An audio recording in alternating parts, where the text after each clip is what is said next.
Prince Harry's recent surprise appearance on The Tonight Show, starring Jimmy Fallon, delivered a delightful blend of humour, fear and spontaneity.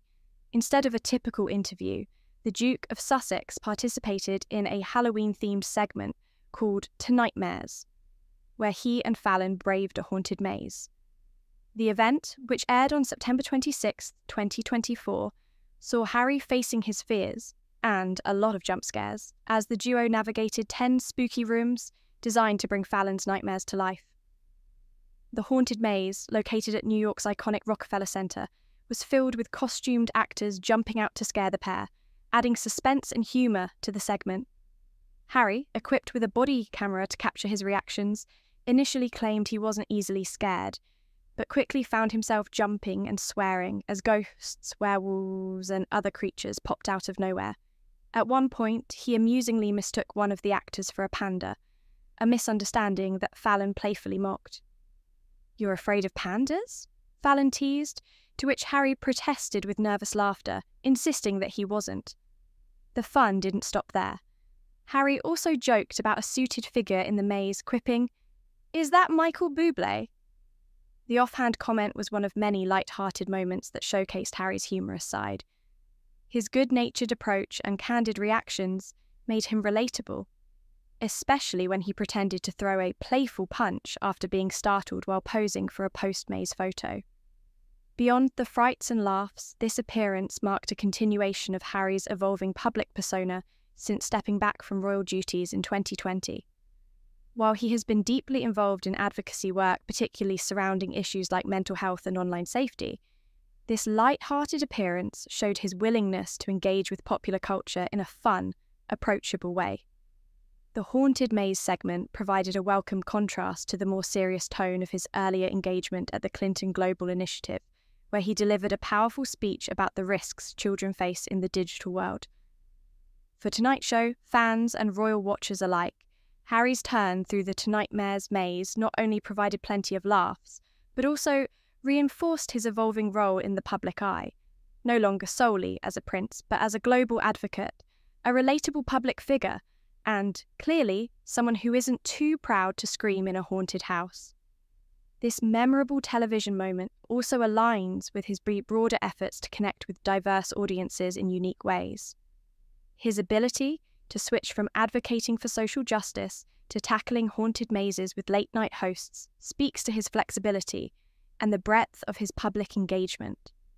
It is clear that Harry's story continues to unfold in unexpected and exciting ways. Prince Harry was visibly upset yesterday when giving a speech. He was talking about children who have lost their lives due to social media, as can be seen in this clip from his speech yesterday.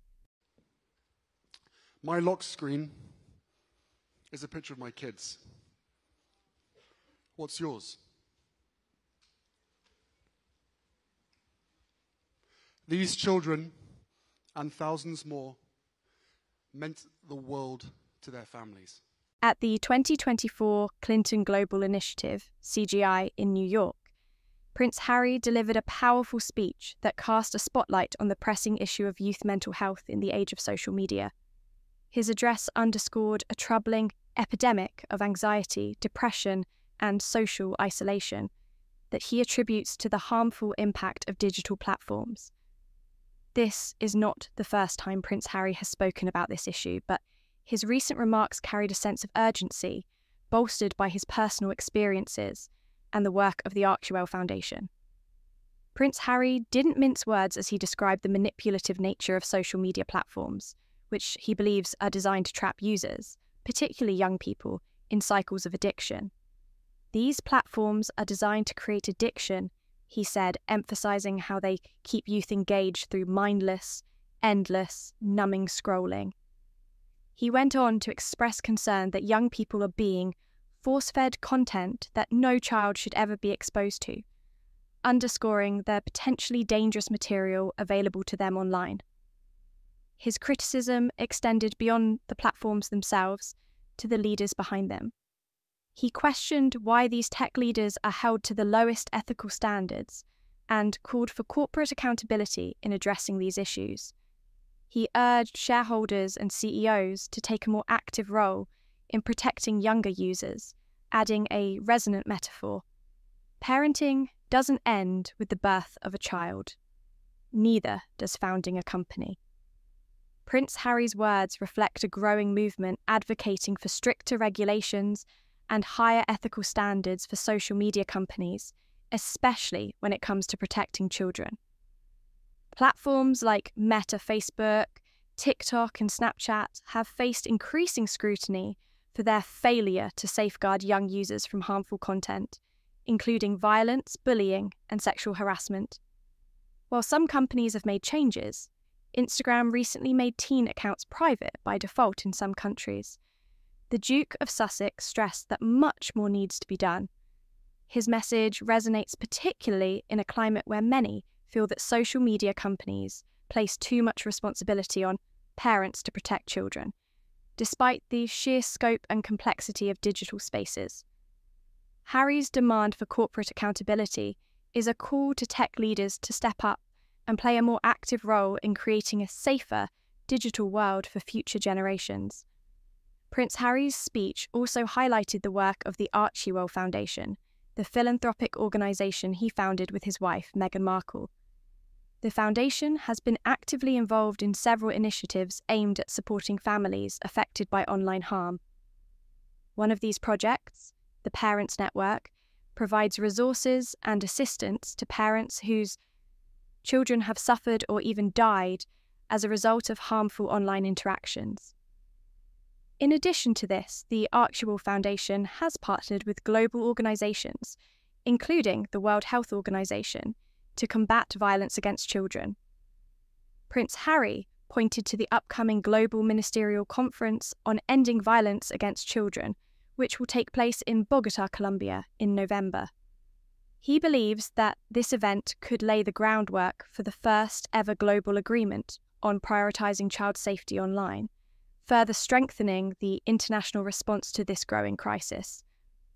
Prince Harry's speech at the Clinton Global Initiative highlights the growing mental health crisis faced by today's youth in the digital age. His call for corporate accountability and his foundation's advocacy for online safety for children bring attention to an issue that affects millions around the world. As the conversation around online harm deepens, it is clear that more must be done to safeguard the well-being of future generations. In an era dominated by social media, Prince Harry's message is not only timely but essential. Will tech giants rise to the challenge? Only time will tell. But one thing is certain: his advocacy will not waver until the digital world becomes a safer place for all. In the world of media coverage, Meghan Markle and Prince Harry often find themselves at the centre of controversy, as if a storm cloud permanently hovers above them. The latest saga revolves around claims by anonymous sources branding Meghan as Duchess difficult, with staff allegedly quitting because of her demanding behaviour. The tabloid narrative builds an image of an impossible boss who berates staff and makes grown men cry. But a pattern in these stories has become glaringly obvious. Time after time, the sources are nameless, anonymous individuals whose supposed inside knowledge feeds the headlines. Phrases like "a source close to the couple" or "an insider" dominate these articles, with little to no accountability for the truth of their claims. The media's reliance on such unidentified informants has only fueled skepticism, raising the question, how real are these sources, and what if they don't exist at all? Anonymous leaks are a powerful tool, often used to shape public perception with unchecked claims. They feed into the wider narrative of controversy, making stories more clickable and dramatic. The problem is, when no one is accountable for these stories, the facts can easily be distorted or invented. While anonymity can sometimes protect legitimate whistleblowers, in cases like Meghan and Harry's, it seems to act more as a shield for gossip mongering. In sharp contrast to these baseless reports, we now see actual named staffers defending the Duke and Duchess of Sussex. In a recent article, people like Harry's former Chief of Staff, Josh Kettler, and their current PR chief, Ashley Hansen, have gone on record to praise their experience working with the couple. Hansen even shared personal accounts of the care and concern Meghan showed during her time off for surgery, dispelling the notion of an indifferent, bossy employer. This difference between anonymous claims and on-record testimonials is telling. On one hand, we have vague, unverified accusations. On the other, we have real people offering heartfelt praise and even personal anecdotes that contradict the media's preferred narrative. It raises a significant point about biased reporting. When you lean too heavily on anonymous voices, it's easy to skew reality. It seems the media's favourite sources may not even be real, or at least not as reliable as they'd like readers to think. The latest defence from named employees is a reminder to question the narrative, especially when it comes from the shadowy corners of anonymity. If we are to believe the real people who have worked with Meghan and Harry, the couple is far from the tyrannical figures painted by the tabloids.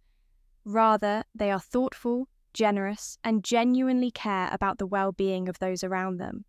In this clash of narratives, it's clear that bias plays a significant role. So next time you read an explosive story about Duchess Difficult sourced from anonymous insiders, remember that the loudest voices aren't always the most truthful.